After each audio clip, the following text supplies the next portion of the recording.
Dear students, we are meeting after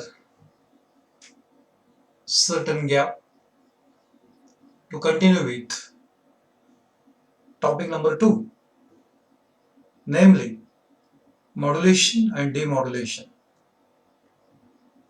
Up till now, in that particular topic, we have studied the meaning of modulation, need of modulation, types of modulation,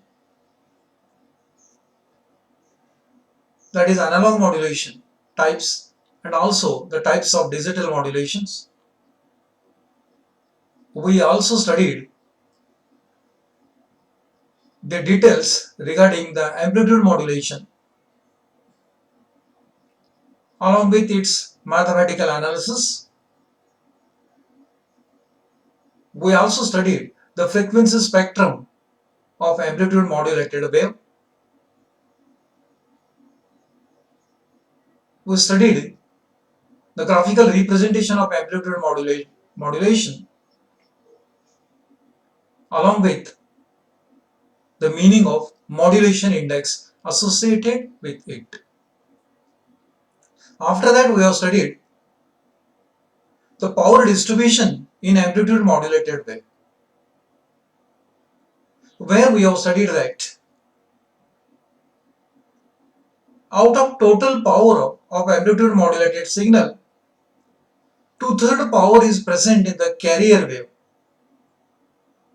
whereas one-third power is present in the sideband.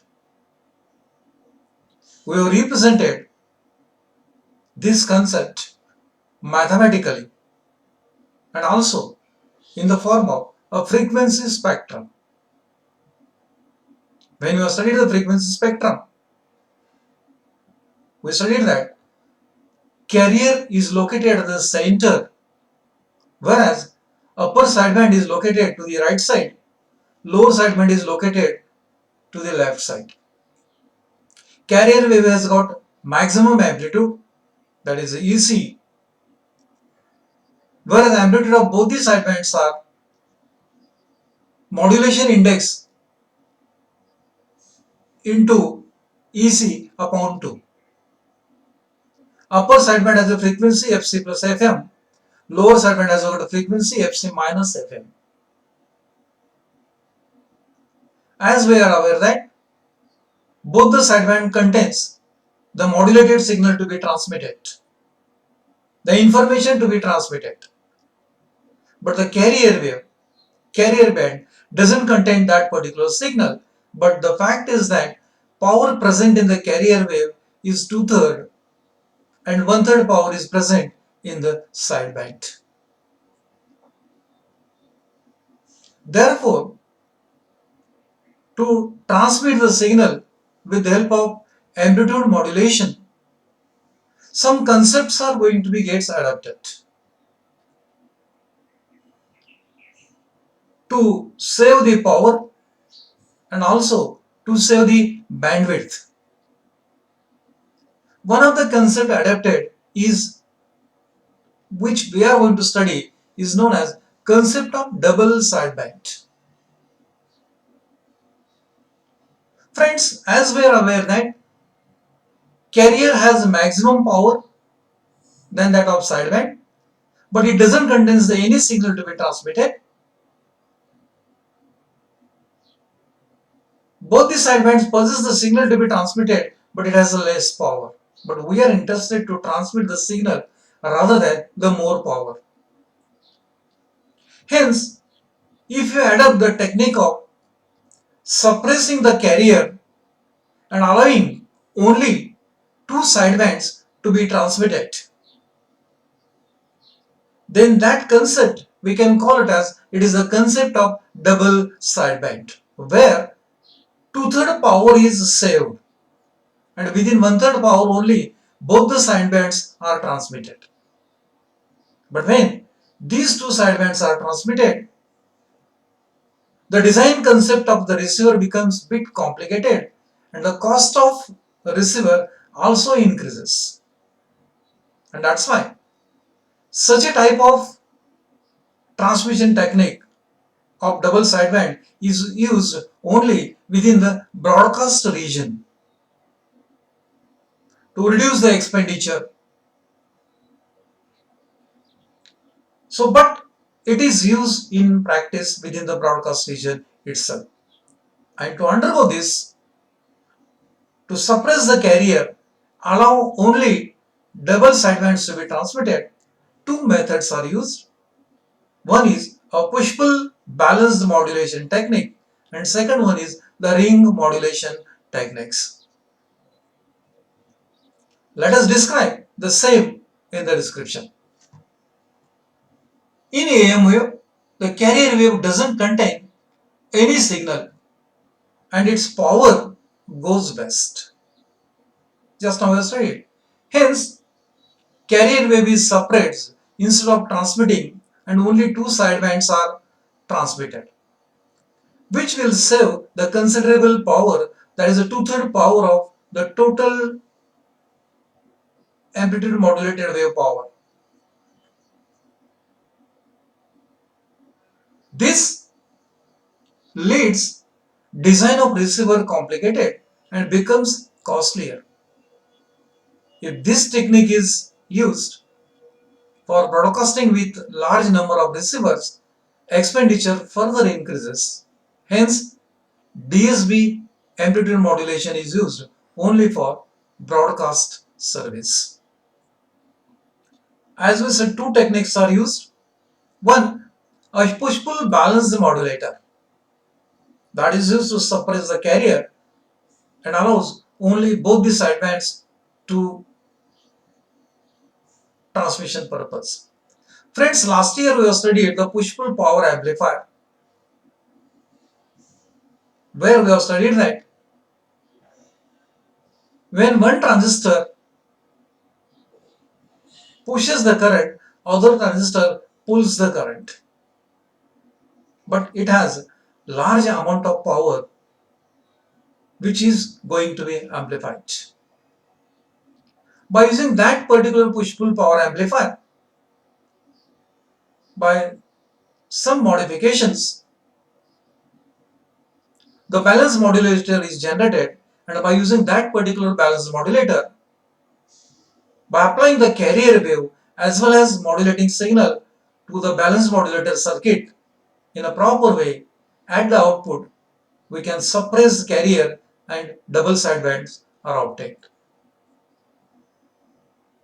Also, the ring modulation technique is used, where a nonlinear diode as a semiconducting device connected in the form of the bridge along with the transformers to which the carrier and modulating signals are provided.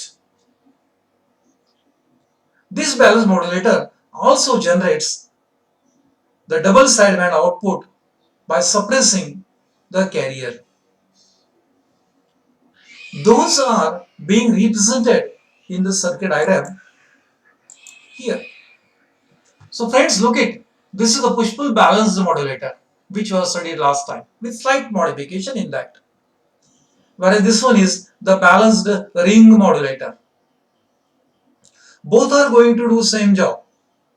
That is, they are going to suppress the carrier and double sidebands are produced at the output to save the power for the transmission. So as far as push-pull balanced modulator is being considered, it makes use of two transistors, Q1 and Q2, or you may call it as a T1 and T2, it doesn't matter, which is class C modulated, class B modulated type, possessing more efficiency. It makes use of input transformer to which the modulating signal is provided. It has a transformer which is connected to the center tapping of output and input transformer to which the carrier signal is provided. Friends, we are aware that carrier signal is a high frequency signal, whereas the modulating signal is a low frequency signal which is required to be modulated. Modulating signal is out of phase of base of both the transistors. That makes at a time one of the transistor to conduct and another transistor to remains off. When both the signals are provided at their respective locations, by pushing and pulling action of transistor at the output, we will get carrier suppressed only double sideband, and it is ready for the purpose of transmission. So this is called as balanced push-pull modulator. So here is a balanced ring modulator circuit which is being utilized. In ring modulator also, at the input, the signal to be modulated is provided by a transformer to the center tapping of input and output transformer. The carrier signal is provided, and in between both the transformers, the bridge network is going to be connected. These are the non-linear devices which are made up of the semiconductor. Depending upon polarity received by the modulating signal, at a time two diodes will conduct D1, D2 or D3, D4. Depends upon polarity, which will help to suppress the carrier and allow double sideband at the output. Thus, by making use of either balanced modulator or by making use of push-pull balanced modulator, one can suppress the carrier and produce double sideband at the output that contains the signal to be transmitted. Same we are going to see in the description here. A push-pull balanced modulator and the ring modulator are used for suppressing the carrier and producing the double sideband. In push-pull balanced modulator, carrier is applied to the center tapping of the input transformer, and that is in phase with the transistor, say Q1 and Q2. The modulating signal is in antiphase with two base of Q1 and Q2. The output generated across the output transformer are only with the two sideband with suppressed carrier. Another circuit we have studied that is known as the ring modulator, that uses diodes as a non-linear device, and carrier is connected at the center tap of input and output transformer. Modulating signal is connected to the input transformer as we have observed in the circuit diagram. When there is no carrier and only modulating signal is present, diode D1, D2 or D3, D4 will conduct depending upon the signal polarity. That short circuits by prohibiting signal to reach at the output. When carrier alone is present, flow of current in two halves of the output transformer is equal and opposite, and hence no output is developed. But when both are present, resulting potential in one half of the transformer increases than that of the other to develop output which has only two sidebands, whereas carrier is suppressed.